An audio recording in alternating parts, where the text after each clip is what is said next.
All right. Track and field time with Associate Head Coach Tim Reetz, Gaby Horton, and Antone Higgs. Coach, first, congratulations on the promotion. How things been going in the track world, kind of in general, before we get into the meets and working with Travis? Sure.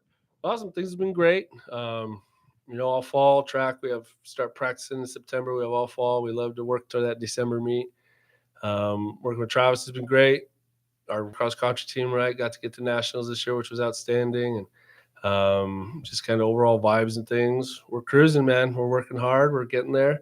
Really pumped after this first meet and really excited to get rolling, man. This 6-week break is too much. It's too much. Talk to us a little bit about the first weekend, 3 school records, 15 wins, 6 NCAA marks, kind of a good way to start and continue those good vibes going into the break. Absolutely. Going into the first meet, I love December meets because we get to see where we're at. We get to see what we have. The athletes have been working all fall. And so kind of having a meet, not every school does a December meet even. And Western's kind of like our little home track away from home, right? We compete there the most. And so I think we have a great comfortability there. It's kind of a smaller meet, and so we get to go show out. And this last weekend was another outstanding weekend for us up there. A lot of times we open up in December with some pretty smoking times and marks. And, Gaby broke a school record. And anytime you're in the conversation with Brooklyn and Sierra, that's a pretty special place to be. So that was really outstanding. And Antone kind of taking over our jump squad this year, trying to continue on that tradition and threw down 2 provisional marks. So, just awesome performances. And really across the board, what Brooke Miller did was incredible at 7,000 feet to run 2:14. I mean, that's just I haven't seen it up there personally. And kind of across the board, watching our team go up there, and, it's fun to compete against Western. It's fun to come out winning a whole lot against them too. Gaby, talk to us and congrats on your record. Talk to us kind of about your start, getting a couple wins, and like Coach said, putting yourself in some elite company there.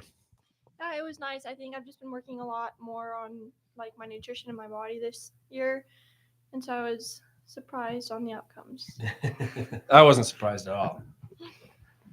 Were able to qualify for nationals last spring. Did that kind of fuel the hunger a little more over the summer and knowing what potential is out there for you? Yeah, it did. It just showed me where I could be. Antone, kind of maybe tell us a little bit about your journey to CMU, kind of how things came to be to find yourself here and how those first few months been going. Well, it's been a blessing.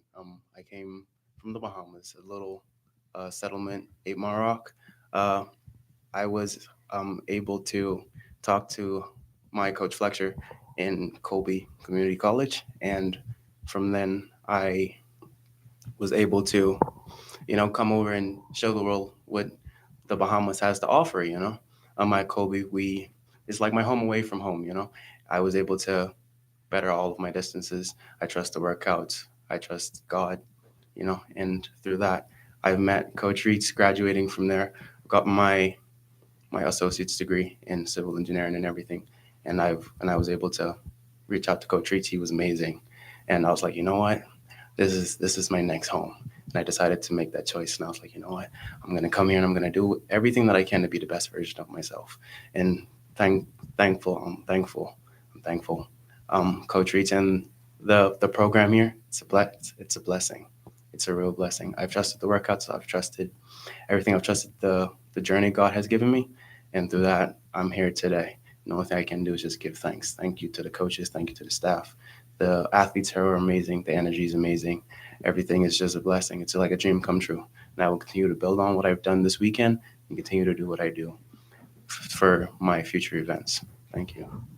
Coach mentioned you kind of taken over the leadership of the jump team. I don't know if you've read much about the history, but the last few years, especially very strong in that event. What does that kind of mean to you to be able to come in right away and kind of be a leader of that crew? Well, it's pretty cool. The jump squad here, it's one of a kind. I love every single one of the athletes here.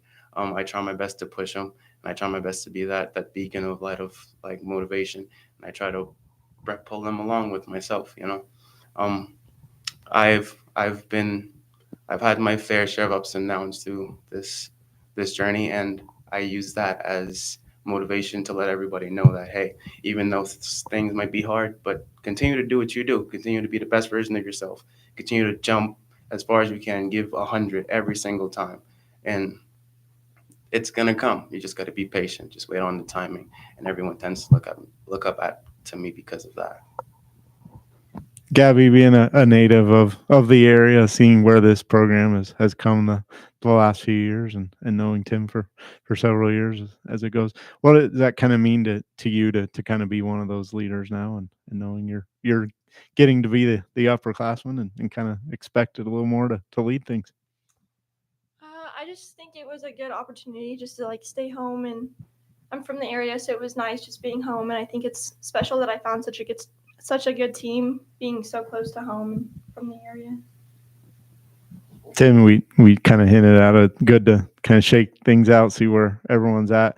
What can the individual athletes do to over the break to kind of rest up, refocus, and then come back hard where it kind of becomes a grind week in and week out? Right, that's exactly it. We kind of post the first meet. We like to take a little bit of time, get our minds right, get our bodies right. Finals week, obviously, try to relieve all the stress of everything that's happened, and we get pretty amped, pretty pumped for that first meet, and then really kind of at the end of this week, starting the next week, we start getting after it again, right? Like I said, we have like a 6-week break before meets, which is a long time, and so we're not taking care of what we need to do. We're not taking care of our business. If we're not doing the right things, and we come back and now we have to kind of start over, where that's the last thing we want to do. We want to continue what we've done.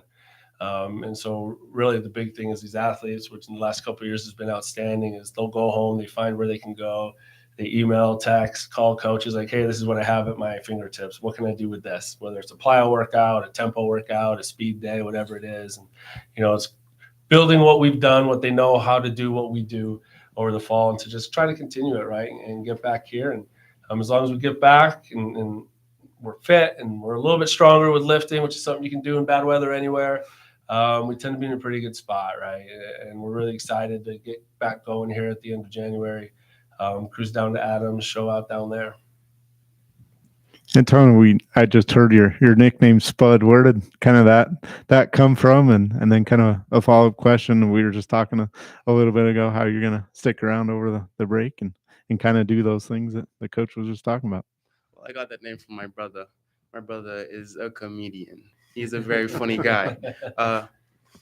He never actually told me the real reason behind my name, but I like Spud. I like to go by it, and I like being the only Spud here. Being one of a kind. But over the break, I plan to work out, continue to stay consistent, recover, and come back and show out and put CMU on the map. I'm grateful. I'm forever grateful. Kind of talk to us about some of the other strong performances, maybe a couple highlights or unsung heroes from the opening weekend. It was our first weekend of track, with Coach Meek coaching jumps, Jay coaching throws, Travis and myself. It's really going into the weekend. It was not only seeing where our team is at, but also feeling, how do we function as a coaching staff? And it was really cool actually to get to walk around and kind of see everybody doing what they do. Augustine Hancock had a pretty monster throw right out the get-go, which we know, right, all qualified last year outdoors. Just like Gaby is underclassmen, and so bringing them back and getting them back to that level was outstanding. Christina Palmer broke her school record again. She's only, I think, 20 centimeters away from provoing, and continues to her grow. And what Jay has done with the throws program is awesome. Just the vibes, the culture out there. It's just really cool how hungry they are, which is really outstanding. And our other throwers were all freshmen. They're all young guys. And man, they look like throwers, which I like seeing. They are big boys. And so Jay's doing an outstanding job. Like I said, Brooke Miller's performance was incredible. Kirsten went out there. She was kind of in her heat by herself with one of our assistant coaches. Greta Van Kalkar was helping out, coming off of cross country. It's tough. Sometimes they find that really cool spark in the first track meet. But sometimes I just ran a whole cross country season and I'm a little wore out. And so we're pumped. It wasn't the race that she was necessarily hoping for, but it was a phenomenal race up there at altitude, at 7,700 feet. That's just a tough place to run. And so we have pretty high expectations for what Kirsten's going to do.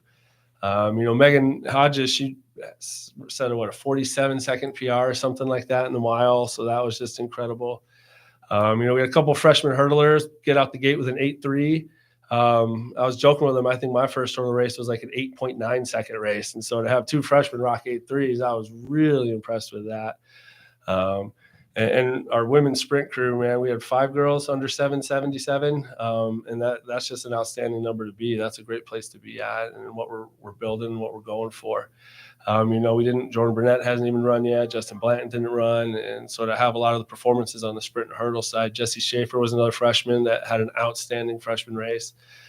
First race, Talia Mills in the multi, man, she clutched up in long jump. And, part of the coolest part of the first meet is who are our gamers. If we don't know who they are yet, they're new to the program. Spud being one of them this year, it's like, who shows up in meets, man? Who do we know that we're just going to be able to rely on?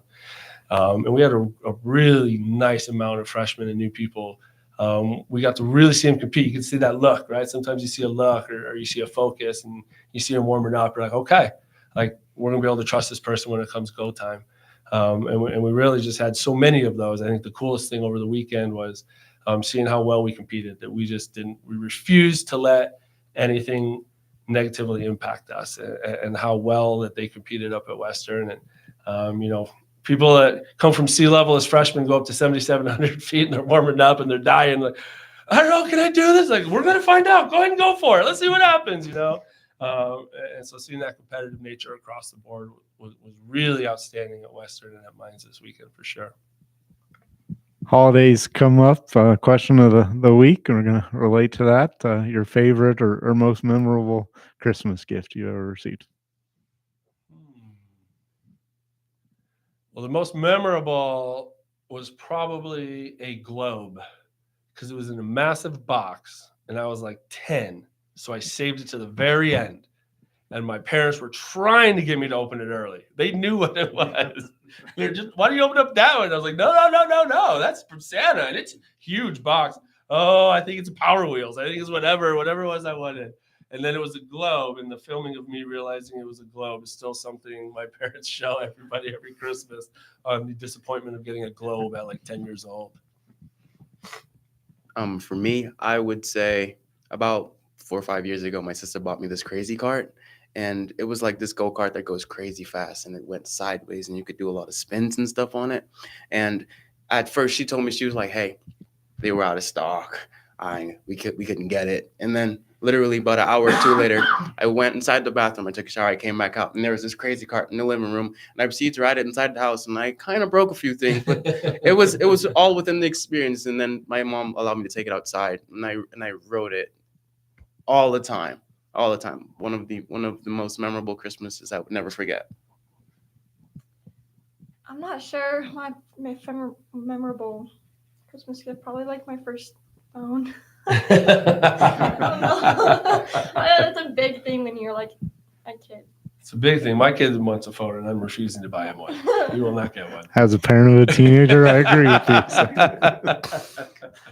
Well, happy Merry Christmas, happy holidays, and thanks for coming. Good luck over the break. Absolutely. Thank you, Chris. Thank you so much.